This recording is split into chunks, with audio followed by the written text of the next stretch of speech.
Russian drones have attacked Poland, or at the very least entered Polish airspace, which as a NATO country could bring the world closer to war. On the 9th of September in the evening, Russian drones, an unspecified number, crossed over, and several of these have already been found.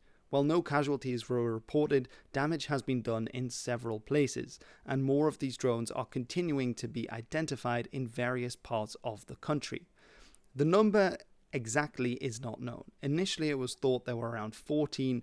That number has now been raised to 19, most of those already being discovered, while Ukrainian sources were reporting that perhaps as many as 24 drones and missiles had crossed over from Ukrainian airspace into Polish airspace.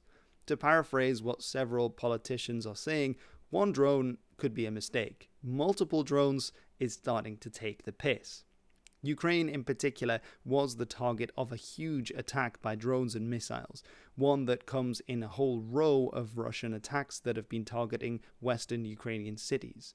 And it's from these attacks that those that crossed over the border into Poland seem to have come. However, the question is, was this accidental on the part of the Russians, or was this done on purpose to test NATO's air responses, or even to do some damage in neighbouring Poland, a staunch ally of Ukraine? In any case, NATO jets were scrambled. These included jets by the Poles, of course, the Dutch and the Italians. Polish F-16s, Dutch F-35s, and Italian AWACS all worked together to shoot down several of the drones.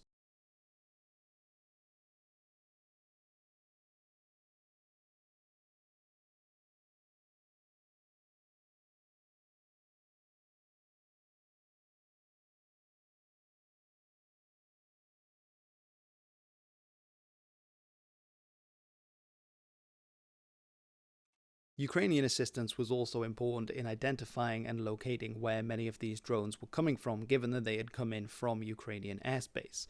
So just what is going on and what can we expect to happen next? Well, Poland is no stranger to having its territory violated. In 2022, a missile killed 2 people. However, this time things really do seem quite different, especially because these were targeted Russian drones and missiles, and in much larger numbers than a single missile. Nie ma dzisiaj powodu twierdzić, że znaleźliśmy się w stanie wojny. Ale nie ulega wątpliwości, że ta prowokacja przekracza dotychczasowe granice i ma charakter nieporównywalnie bardziej niebezpieczny z punktu widzenia Polski niż wszystkie pozostałe, wszystkie wcześniejsze. In response, the Polish government has closed several Polish airports. These include Chopin and Modlin Airport around Warsaw, Lublin Airport and Rzeszów Airport in the south of the country, as the airspace was deemed to be too dangerous for civilian flights to operate in the eastern half of Poland. Poland has also brought its army on full alert and called up its territorial guard units, with several meetings ongoing to determine the status that the army should adopt in the coming days. Poland has also had a very tricky relationship with the neighbouring country of Belarus, and as such has sent many troops and material to the border in order to secure it.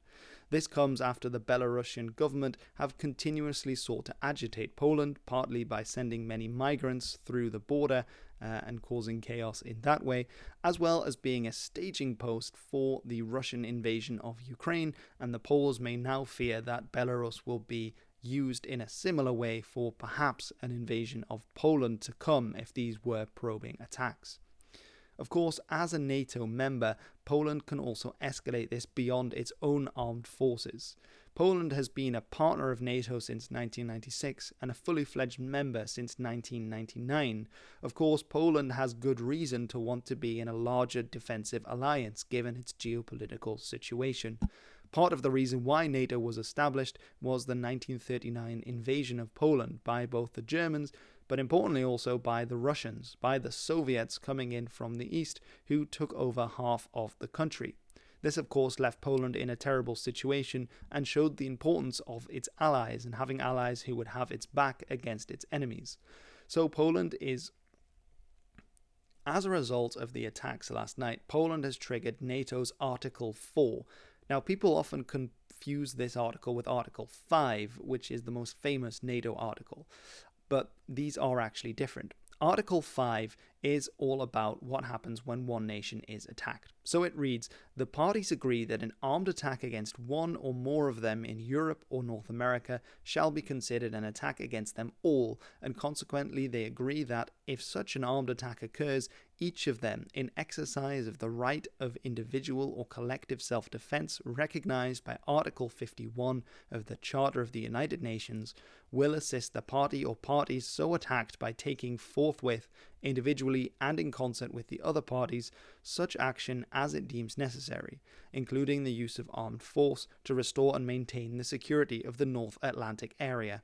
Any such armed attack and all measures taken as a result thereof shall immediately be reported to the Security Council. Such measures shall be terminated when the Security Council has taken the measures necessary to restore and maintain international peace and security. In other words, if one member is attacked, all the other members will stand up and help to defend it. Article 4 is much shorter, and Article 4 is basically that the parties will consult together whenever, in the opinion of any of them, the territorial integrity, political independence, or security of any of the parties is threatened. And that clearly is now the case in Poland. In fact, Article 4 was also invoked in 2022 at the start of the full-scale invasion of Ukraine. However, the fear is that NATO, as so often, will issue many statements against the Russians condemning these attacks, but won't actually carry any measures through, which will then leave the space open for in several months more escalation to occur. The fear also is that this may be a probing attack. Many of the missiles and drones that have been found on Polish territory seem to be very cheap. Some of them are decoys, so not actually missiles that are armed and expensive, but rather ones that are cheaper and so can use up enemy anti-missile defenses. In this, it may be the case that the Russians were looking at what NATO's response time was going to be and where they responded from in order to suss out that when they attack for real, they will be able to find the weak points in that defensive line. Poland wasn't the only NATO member to have its airspace violated that night, as Lithuania, another member in the Baltics, also had at least 2 Russian drones cross over into its airspace. However, given the number and scale of the attacks, Poland has received quite a lot of support from its NATO allies and others in the area. The Netherlands, for instance, has promised to send more of its Patriot systems and other air defense capabilities, which is nice because this is a favor we've been trying to repay the Poles for a long time. To też bardzo ważne z tego punktu widzenia, że Polacy, wyzwalając Bredę, ocalili nie tylko ludność cywilną, ocalili również miasto. Breda jako jedno z nielicznych miast holenderskich, niderlandzkich nie zostało zniszczone. The airspace above Poland has been absolutely abuzz with NATO activity in case this marks the first attack of several more to come by the Russians. Mr. President, any response to Russia? Mr. President, what about Russian drones getting into Polish airspace tonight? Trump responded in typically Trump brusque fashion by stating, "What's with Russia violating Poland's airspace with drones? Here we go." The American tactic up until now appears to have been to quote-unquote negotiate with Putin. Neville Chamberlain is a name that is brought to mind and mentioned quite a lot in this context, and so it seems that with this latest incursion over Polish airspace, the escalation that many in the Trump camp feared would come from backing Ukraine appears to have come anyway, despite the ongoing negotiations between the two sides.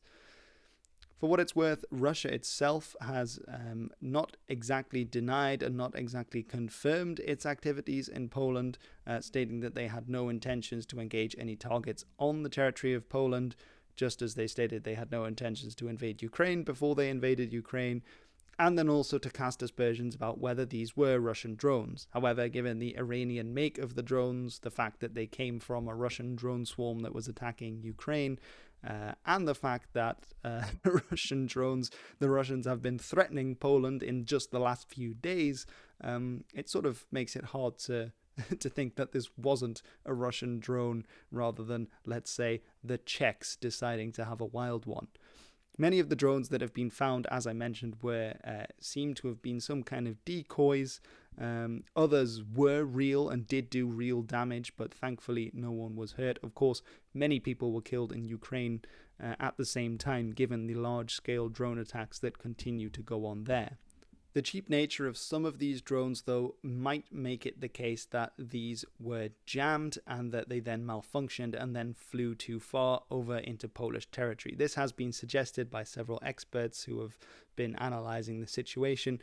However, this also gives the Russians a lot of plausible deniability to simply blame it on malfunctioning equipment or to argue that there was no intention of attacking Poland when sending so many drone swarms so close to the Polish border when they're attacking Ukraine. So possibly this is simply all part of the Russian plan in the end to have these drones, these decoys in between, these cheap ones, that then mean that they can argue that this was never the intended plan at all and that this is all simply a misunderstanding, which would be very convenient as they gather data on NATO response times.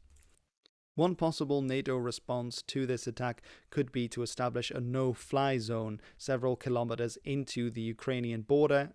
Some have even suggested doing it over all of western Ukraine, although clearly this would mark an escalation. However, given that Russian drones are now crashing into Polish territory over NATO airspace, it hardly seems like an escalation at this point.